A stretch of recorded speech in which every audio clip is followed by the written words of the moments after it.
MLA और मुख्यमंत्री जी तक मिले हुए हैं, तो मैं पूछना चाहता हूं कि ईश्वर को साक्षी मानकर ये बताए और खुलासा करे खुद का बेटा क्या कर रहा है। क्या बजरी में दिन रात नहीं लगा हुआ है? तो खुद के बेटे का ध्यान रखे, बाद में दूसरों के ऊपर आरोप लगाए।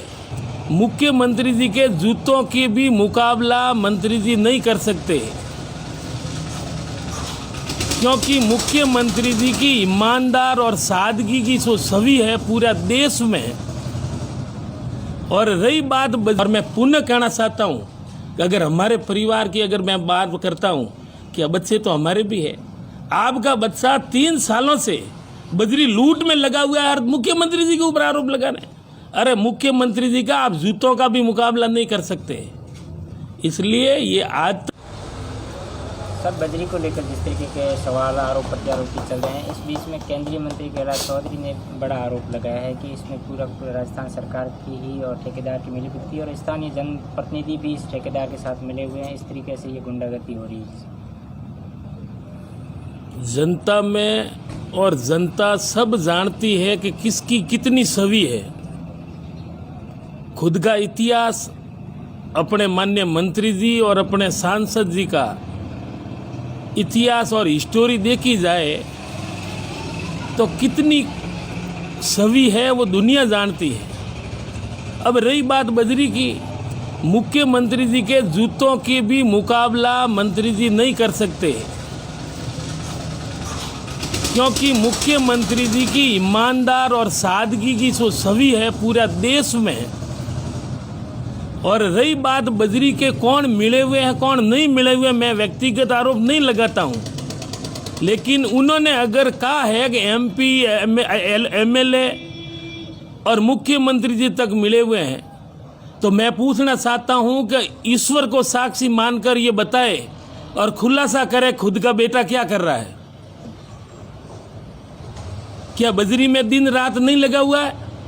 तो खुद के बेटे का ध्यान रखे, बाद में दूसरों के ऊपर आरोप लगाए। और हम चाहते हैं कि बजरी की रेट कम हो, काला बाजारी रुके, ये मारपीट झगड़े प्रसाद रुके। हम खुद पैरवी कर रहे हैं और हम जल्दी बजरी की रेट हम करवाएंगे। मुख्यमंत्री जी से हमने मांग की है, लेकिन इस तरह के गलत आरोप लगाना उनकी पुरानी आदत है, क्योंकि खुद लोगों में कैसी भाषा है, किस तरह का व्यवहार है। कभी कहते हैं राहुल गांधी को गोली मार देनी चाहिए, इस तरह के ये आदतन है। और इनके लिए जनता जानती है कि उनका बयानों से कोई जनता विश्वास नहीं करती है, कोई मायना नहीं रखते। और बजरी के अलावा मैं कहना चाहता हूं कि ये डांडिया और नाचने की बजाय, ये दिखावा और ढोंग की बजाय, साल भर से ओवरब्रिज का काम रुका हुआ है। एक मामूली एक चैनल रखने के कारण उनकी परमिशन रेलवे विभाग नहीं दे रहा है। ये जवाबदारी किसकी बनती है? उस दिन जब अंडरब्रिज शुरू हुआ, उद्घाटन करने की होड़ लगी थी, आज जवाबदारी से पीछे क्यों हट रहे? भाई रेलवे विभाग के मंत्री जी आपकी नहीं मानते हैं? और अगर मानते हैं तो एक रेलवे का 2 चैनल के कारण पूरे बालोतरा की जनता परेशान है। तो ये केंद्र सरकार के अधीन रेलवे मंत्रालय आता है तो वो काम करे। ये डांडिया और नाचना ये तो बच्चे भी कर देंगे, ये एमपी का काम नहीं है। इन्होंने तरह तरह के ढोंग जो शुरू किए अपने धर्म और भारतीय संस्कृति में, सनातन धर्म में। कन्या भोज तो पहले भी होता था, इन्होंने एक नया शुरू किया है कन्या पूजन। गौ सेवा तो पहले से है, लेकिन घरों में गौ रखने की बजाय ये ढोंग करते हैं गौ पूजन। और अब मैंने एक दिन मोबाइल पे देखा, इनके नेता और कार्यकर्ता तालाब पूजन। तालाब में श्रमदान तो पहले भी होता था, सफाई करे, माटी निकाले, झाड़ियाँ बबूल काटे, और ये भरे हुए तालाब को, क्या तालाब आपने भरा है? क्या आपका कोई योगदान है?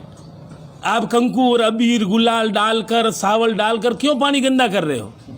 आप हिम्मत है श्रमदान करो, हिम्मत है तो कन्या भोज करो, हिम्मत है तो गौ सेवा करो और घर में रखो।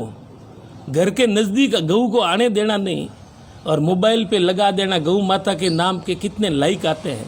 दुनिया इनके दिखावे और ढोंग को समझ चुकी है, और मैं पुनः कहना चाहता हूँ कि अगर हमारे परिवार की अगर मैं बात करता हूँ कि बच्चे तो हमारे भी है, आपका बच्चा 3 सालों से बजरी लूट में लगा हुआ है और मुख्यमंत्री जी के ऊपर आरोप लगाने।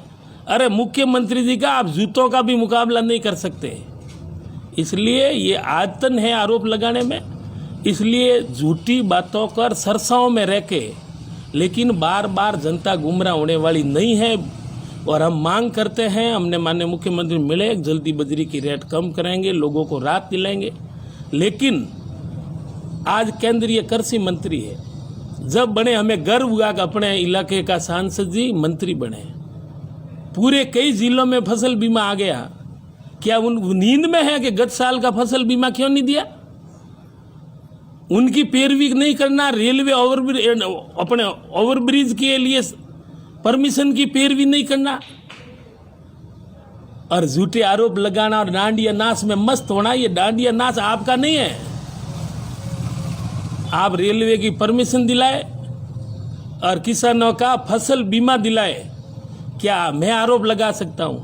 क्या फसल बीमा नहीं देने के कारण आप मिले हुए कंपनी, बीमा कंपनी से सांठगांठ है? इनका खुलासा करें। मैं खुला आरोप लगाता हूं कि जोधपुर जिले में मिल गया, बाड़मेर जिले में क्यों नहीं मिला? क्या फसल बीमे में आपकी सांठगांठ है, इसलिए किसानों का गला घोटा आपने? और रही बात बजरी की, तो मैं पुनः आरोप लगाता हूं कि ईमानदारी पूर्व खुला करें कि आपके बेटे का क्या नाम है, वो क्या धंधे करते हैं, वो उसके उपरांत मुख्यमंत्री जी की बात करना। वहां तक जाने में आपको बहुत बड़ा समय लगेगा।